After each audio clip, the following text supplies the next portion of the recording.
Is stolam gur bhfuil anna bhród ag muintir Dara as na Bríd. Bhí si tuairt ara do gcuoine do anmhatha, bhí si géirí éideachas a thuirt do gcuoine. Ceapan go déag sí ar cúacht mar rud chun bheith ráidte seachas chun cuidig ar duine amháin. Bhí meas mór ag naomh Bríd ar an nádúr. Ceapan go raibh neart intlacht a cur. Bhí si bhó cliste le haid na fear a bhí timpeall. Is an cúig ríis ceanara a bheithí.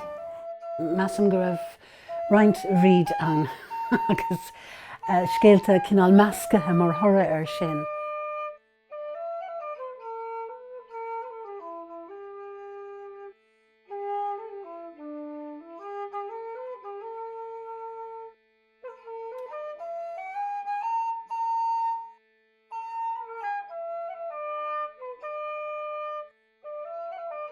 Coméid si tine ar lasa mar bhí an solas nútacha, solas scríochtaíochta.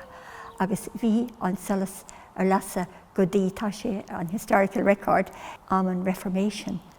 Agus an sin bhí na maiste go léirúnta an sin. Nuair a tháinomar I gCill Dara, las mar an tine a ríis agus de thugamar spark don tine.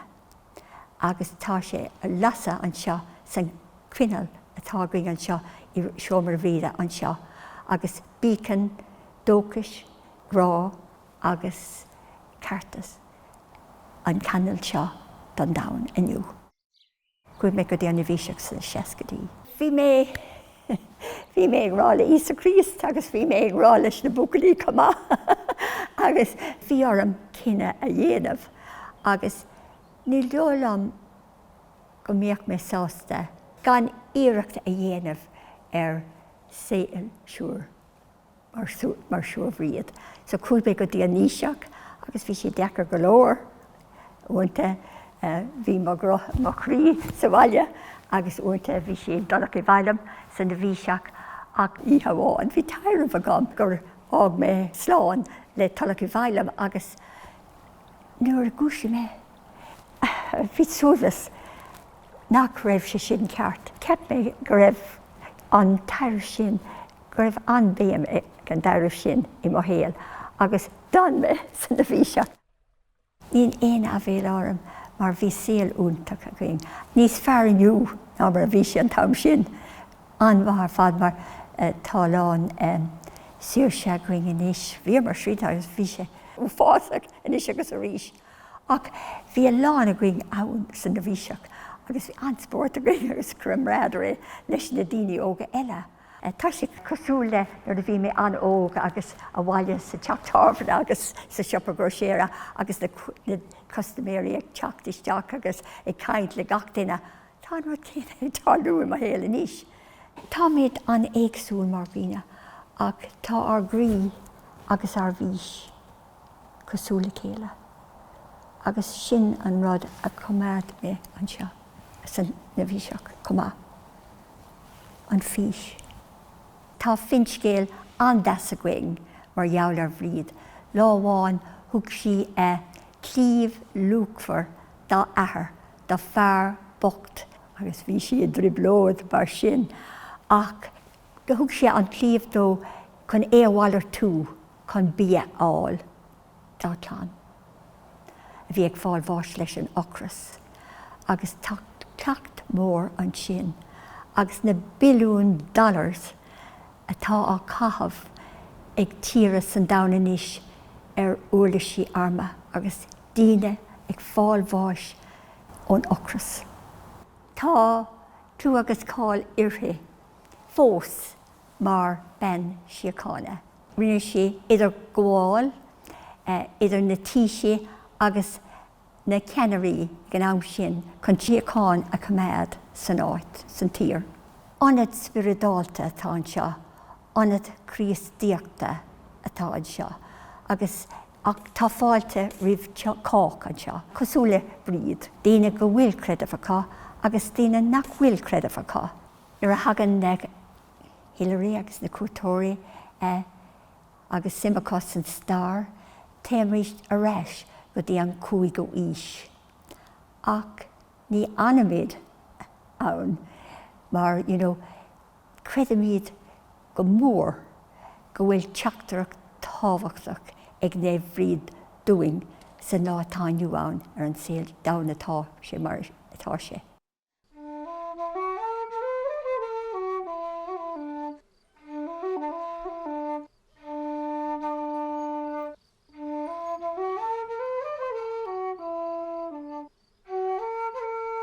Ceapan gur conaíonn si bheacha le haith a cruinn úil. Ní ceapan gur si ag úsáid am mealla, ceapan gur si ag beacrag le haith a cruinn úil ag an am. Sin cad a ceapan nílam cinse, well níos an go mholaine cinse cad atá déon fuide ag déanamh leis na bheacha. Léigh mé rud faoin na seoga agus ceapan gur St. Bridget Geary na mealla le haith na seoga níl is go go sé mé buntanas na rud mar sin beidir gur na seoga ann a mealla álas na beacha gan mór an 5. Is dócha go raibh ghaol idir St. Bridget agus na beacha agus na crunn agus na úil le ag go bhfuil le chéile beidir go bhfuil saistríocht faoi sin.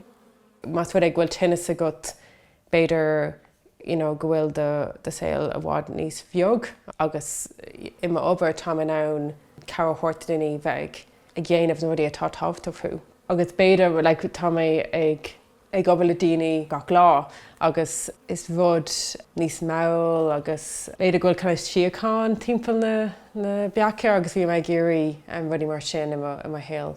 An is go an seanachil faoi beacha. Na tríní is deachar a thuiscint intleacht na man obair na meacha imeacht agus teacht na tíide. Bíonn na beacha gcónaí ag obair le chéile agus tá obair difriúil ag beacha difriúil is dócha agus bíonn siad ná caint le chéile trí bheith damhsa nó trí pheromones an rudí mar sin. Bíonn landaíon caint faoi an banríon agus is bhfuh tábhacht sin ach ní dictatorship tá obair leis an banrína dhéanamh ach tá obair ag gachta na beacha dhéanamh na beacha bhád níos mó democratic ná daoine. Níl siad ag smaoinú faoi a saoil féin, tá siad ná obair le haith an grúpa beacha an is tógad an clán ag tá siad go leor go fór.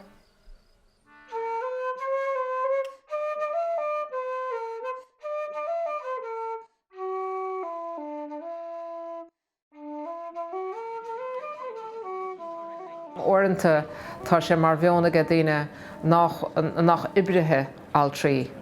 Gur says naomh iad nóair dhéigean is ná cheartúna bheith caint ar chósaí pá.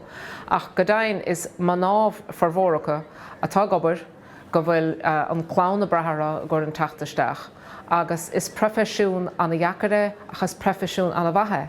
Bhí ospidéal beag sa daingan nuair bhí sa fás suas agus bhí bertnú trúra gan na héachán agus foiidir áit chundal agus just obair dónach cúpla lá sa teachtain ar feadh cúpla seachtain.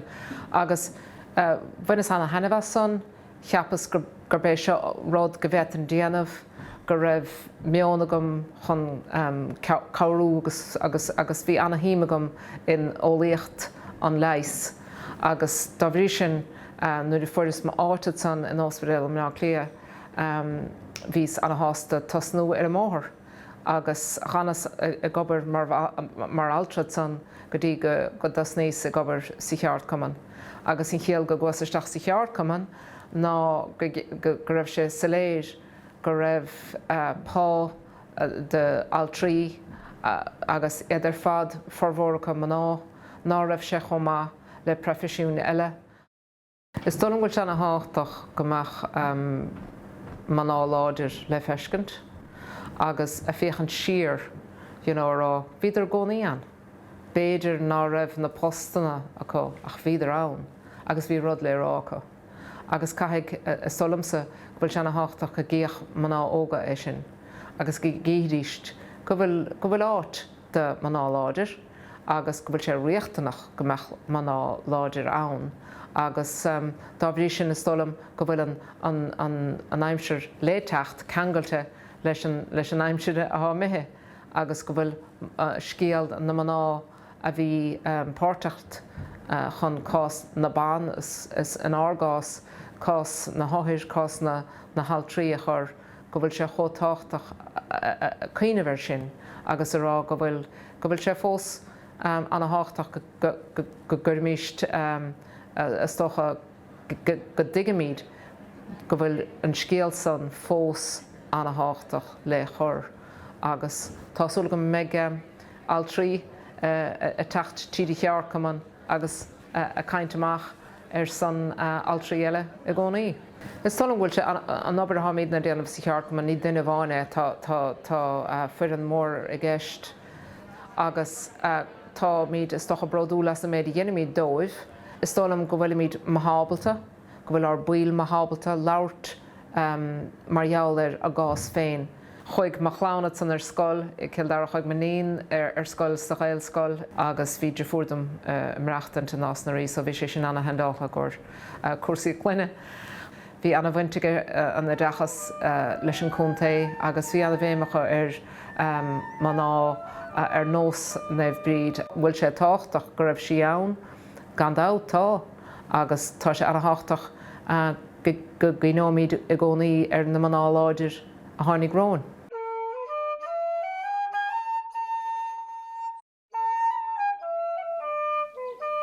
Bualadhm se le maná láidre cosúla Bríd gach lá. Bíam a tuairt takeíocht do maithreacha trín grúpa cuidú. Tá beirt fáistí gom agus nuair a rugadh mo bhac 5 bliain ó shin. Thosaigh mé dul go dtí an grúpa chun an éireann bhar bhí mé just a gurí bheith I ggóladh ar maithreacha eile. Bíonn siad achar bíon tuirse ort, bíon agla ort. Ní bhínas sa got an tú déanamh an rud ceart a gcónaí formise an méid sin takeíocht agus muoín an na chomhlairí nuair bhí má leanaí óg. So bhí mé gurí mo chuid am a thuirt arás agus an takeíocht sin ó thuirt do maithreacha eile. Chat don chuid is mó chun an éireann rá. Is mór an privilege bíonn sé bíon maithreacha ann a hagann gach seachtain agus tagann siad mar tá siad a géirí an cóúidir comá, tá siad a géirí imeachtón teach agus tá siad a géirí caint le daoine fásta eile. Agus an sin tagann maithreacha mar bíonn siad géirí takeíocht ar le agus iad a chothú. Bíonn meascán ann ach an rud is fearr a tharlaíonn ag an Dara bhí maithreacha ann agus is féidir ceangaile eáil. Tá siad a caint agus tá siad chun bualadh le chéile an seachtain se chatte se thugann agus sin an rud is streises stocha. Tá seanachil scoilge ní neart le chur le chéile agus an rud atá agan hain sa scoil ná ar scá chéile bhain na daoine agus tá ceangail acu leis an rud it takes a village to raise a child. Tháinig an seanachil sin an Afric sílam ach an motto tá agan hain in cuidú ná it takes a village to raise a parent. Is rud nádúrtha ach ní cílann sé sin go bhfuil sé simplí. So caiith tú a bheithin an éisteacht gan éon bhreithúnas a thuirt. Is cuimhnam nuair a bhí mé déanamh an tréineáil bhí tutor againn agus an rud dúirt sílan tá gach lús agat ach béal amháin, so bí a géisteacht gá uair níos mó na bheithe caint.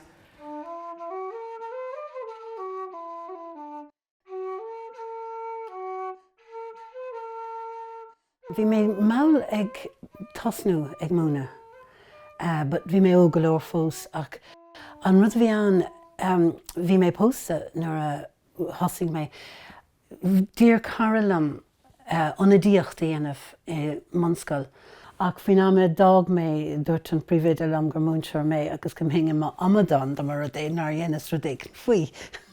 Bhain mé antainmh as mar bhúntóir. Go mbeadh spéis acu ins na páistí, go mbeadh spéis acu san oideachas agus go mbeadh tuiscintí acu, ceapan go bhfuil tuiscintí an ábhachtach ar fad agus meas ar na páistí atá á bhúna chumá. Bhíonn sé níos deacra leis na tuismitheoirí beidir. Fág é sin amach. Nuair a thochraíonn mar ar scoil Long Gaeilge a bhunú, chuir mise fógra isteach in san labhra chur timpeall ag an na sagart ag an Eaglis agus an céad léach a fuair mé ná ó an sagad próiste agus an rud a dúirt sé lom ná how dare I agus but lena mar aig agus thugamar an scoil ann agus an scoil fós ann. Is dócha bhfuil tro bliain anyway an.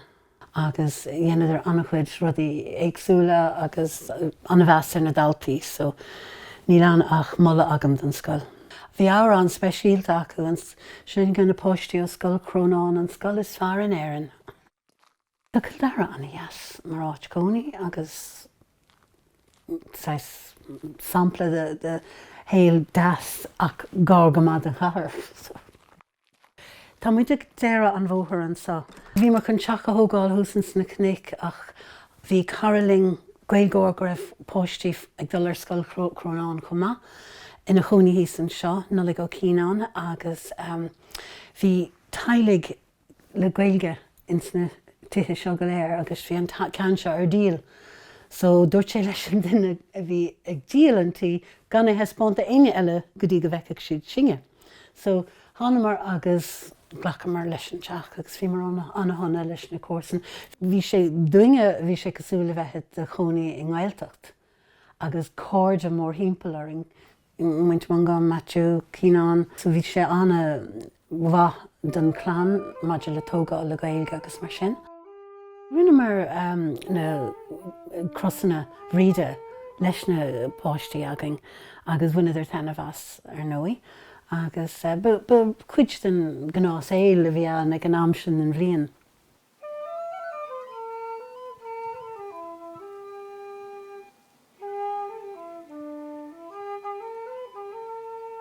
Bhí sa bud go le gádaí leir sé gachtaí faoi néomh Bríd tá sí le Dara bhí sé gádaí mar píos mór agus a gádaí bhí sé deas go deáil néomhrá ban agus néomhrá cholín mar mud féin agus bhí sé gádaí difriúil mar ní rá a lá bhí gádaí néomh páidir agus bhí gádaí ach bhí tá sé deas go bhfuil ban có cúach agus bad rinne an athhrú seo ra có deas.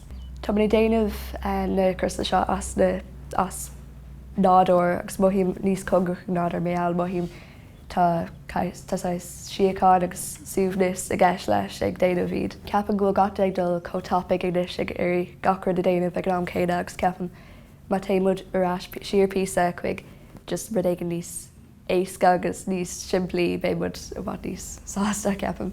Tá ag cail an cadrih chuig an dain a rá agan hena agus ceapan go bhfuil sin an táhachtach. Tá sé scandrúil ar taobháin agus a taobháin mohín daoine óga an láidir faoin timplach níos láidir ná ceapan ba mothigh daoine riomh sa ceapan gur féidirlinn athhrú a déanamh má. Ó is an óg bhí an sim go na scríbhneoir is bálam ag scríbhdáanta go scéalta. Tá me géir bheith in na scríbhneoir scripta taréis an meanscoil. Tá sé dúirt mar ní hiigem cad mohín go dtí scríomh agus ceapan go bhfuil sé bailla chun an próséis eáil de swintíí agus ceapan go féidirlinn é sin eáil a daoine eile freisin. Má tá sé bailla chun chorá bheith a gin.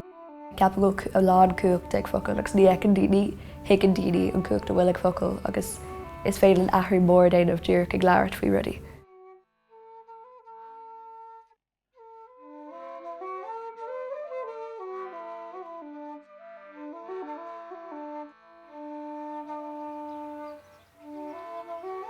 Tá míad ag comóra bliain 1500 bliain ó fuór néamh Bríd pás. Na rudaí a bhí an sin stam fadós a chuig is. Tá an dán mar circle tagan na feiban á reis agus na feiban na céine agus beidir gúil siad níos measa inniu.